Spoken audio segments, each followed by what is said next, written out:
ಸಂಪತ್ತು ಇದ್ದಿತ್ತು.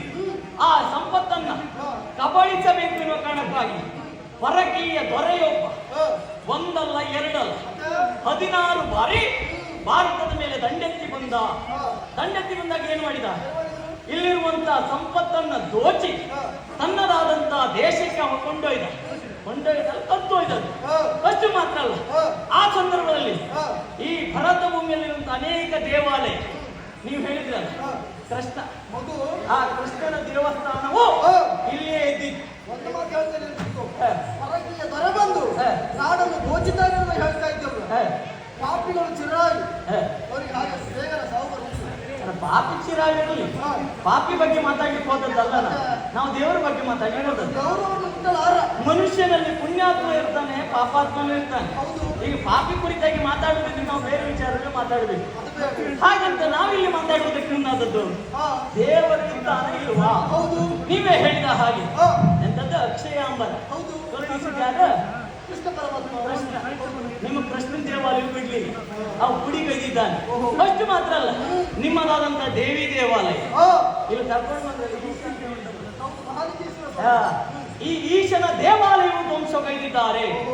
ನೀವು ಹೇಳಿದ ಹಾಗೆ ಯಾರಾದ್ರೂ ಮಾನಹಾನ ಆಗುವಂತ ಸಂದರ್ಭದಲ್ಲಿ ಭಗವಂತ ನನ್ನನ್ನು ನೀನೇ ಕಾಪಾಡಬೇಕು ಅಂತ ಹಿಡಿದಂತ ಸೆರಗನ್ನ ಬಿಟ್ಟು ಅಂತ ಆದ್ರೆ ಅವರ ಮಾನ ಅವರೇ ಕಲ್ಲು ಕೊಡ್ತಾರೆ.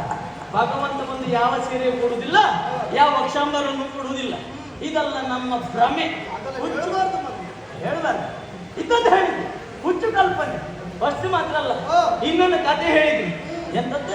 ನಾರಸಿಂಹ ಕಂಬು ಹೊಡೆದು ಬಂದ ಭಕ್ತೋದ್ಧರಣ ಎನ್ನುವ ಕಾರಣಕ್ಕಾಗಿ ಅವನಿಗೆ ಬೇರೆ ಜಾಗ ಸಿಗ್ಲಿಲ್ಲ. ಹೋಗಿ ಕಂಬ ಹೊಡ್ಕೊಂಡು ಬರುವುದಕ್ಕೆ ನೇರವಾಗಿ ಬರಬಾರ್ದವ. ದೇವರು ಇರ್ಲಿ, ದೇವರ ಕಂಬದಲ್ಲಿ ಮಾತ್ರ ಯಾಕಿರ್ಬೇಕು? ಅವನ ಎದುರಲ್ಲಿ ನಿಲ್ಬೋದಿತ್ತಲ್ಲ ಬಂದು. ಎಲ್ಲೆಲ್ಲೂ ಸರ್ವಂತರ್ಯಾಮಿ ಅಂತ ಆದ್ಮೇಲೆ ಅವನ ಎದುರಿನಲ್ಲಿ ಬಂದು ನಿಲ್ಬೇಕಿತ್ತು. ಇಲ್ಲ, ಅಪ್ಪ ನಿಮ್ಮಲ್ಲಿಯೂ ದೇವನಿದ್ದಾನೆ ಅಂತ ಅವ ಹೇಳಿದಂತಾದ್ರೆ ಆ ಹಿರಣ್ಯಕಶಿಪು ಅವನನ್ನೇ ಅವ ಹೊಡ್ಕೊಳ್ತಿದ್ನ? ಅದೆಲ್ಲ ಆಗುವುದಿಲ್ಲ. ಕಥೆಗೆ ಮಾತ್ರ ನಿಮ್ಮಲ್ಲಿ ಹೇಳ್ತೇನೆ, ಆ ನಾರಸಿಂಹ ಈಗ ಎಲ್ಲಿದ್ದಾನೆ? ನಾರಸಿಂಹ ಮೂರ್ತಿ ಎನ್ನುವುದು ಹಂಪಿಯಲ್ಲಿ ಉಂಟು, ಹೌದಾ? ಹಂಪಿಯಲ್ಲಿ ಆವಾಗ ನಾರಸಿಂಹ ಮೂರ್ತಿ ಹೇಗಿತ್ತು? ಸರಿಯಾಗಿದ್ದಿತ್ತು. ಇವಾಗ ನೋಡಿದ್ರ ಹತ್ರ ಇದ್ದಿತ್ತು, ನೋಡಿ ಬರ್ಬೇಕಿತ್ತು. ಯಾವುದು? ಈಗ ಕರ ಚಲನ ಶಿರವಲ್ಲ ಛೇದಿಸಿ ಹೋಗಿದೆ. ಹಾಗಂತ ಅವತ್ತು ಕಂಬೊಡ್ಕ ಬಂದಂತ ನಾರಸಿಂಹ ಇವನ ಕರಚಲನ ಕತ್ತರಿಸುವಾಗ ಕಲ್ಲಾಗಿ ಯಾಕೆ ಕೊಡ್ತಾನೆ? ಎದ್ದು ಬರ್ಬೋದಿತ್ತಲ್ಲ, ನನ್ನ ಕರಚಲನ ನನ್ನ ಛೇದಿಸಿ ನಿನ್ನನ್ನು ಬಿಡುವುದಿಲ್ಲ ಅಂತ. ಅವನಿಗೆ ಪುರುಷೋತಿಲ್ವ? ಅದು ಎಲ್ಲಿ ಹೋದವ? ನಿಮ್ಮಲ್ಲೇ ಕೇಳುವುದು. ಆ ದೇವ ಇದ್ದದ್ದೇ ಹೌದು ಅಂತ ಯಾವ ರೂಪದಲ್ಲಿದ್ದಾನೆ, ಯಾವ ಆಕಾರದಲ್ಲಿದ್ದಾನೆ, ಯಾವ ಬಣ್ಣದಲ್ಲಿದ್ದಾನೆ. ಹಾಗಂತ ಇದಲ್ಲ ನಿಮ್ಮ ಮೂಢನಂಬಿಕೆ.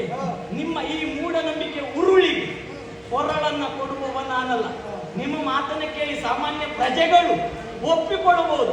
ಹೇಳ್ತಾರೆ, ಅಜ್ಜ ಹಾಕಿದ ಆಲದ ಮರಕ್ಕೆ ಮೊಮ್ಮಗ ನೇಣು ಹಾಕೊಂಡ ಅಂತ. ಅವ ಹಾಕೊಂಡ್ರೆ ಅವನ ಪ್ರಾಣ ಅವನೇ ಕಳ್ಕೊಳ್ಳೋದು ಬಿಟ್ರೆ ಮತ್ತೆಂಥದ್ದು ಆಗುವುದಿಲ್ಲ. ಈಗಲೂ ಹಾಗೆ ನೀವು ಹೇಳಿದ ಮಾತನ್ನು ನಾನು ಒಪ್ಪಿಕೊಳ್ತೇನೆ ಅಂತ ಆದ್ರೆ ಅದು ನನ್ನ ಹುಂಬತನವಾಗ್ತದೆ. ನೀವು ಹೇಳಿದಾಗ ದೇವರಿಲ್ಲ, ಸುಮ್ಮನೆ ಅಂತದಲ್ಲೇ ಹೇಳಬೇಡಿ.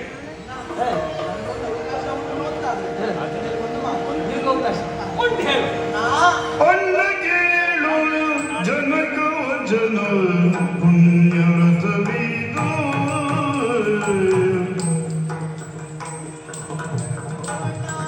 ಅನ್ನಗೆ ಜನಕವ ಜನ ಪುಣ್ಯವ್ರತವಿದು ಸನ್ನುತಾಂಗ ಅಣುಗರೆ ಮಗಿ ದೊರೆಯ ಮಾತಿದು ಸನ್ನುತ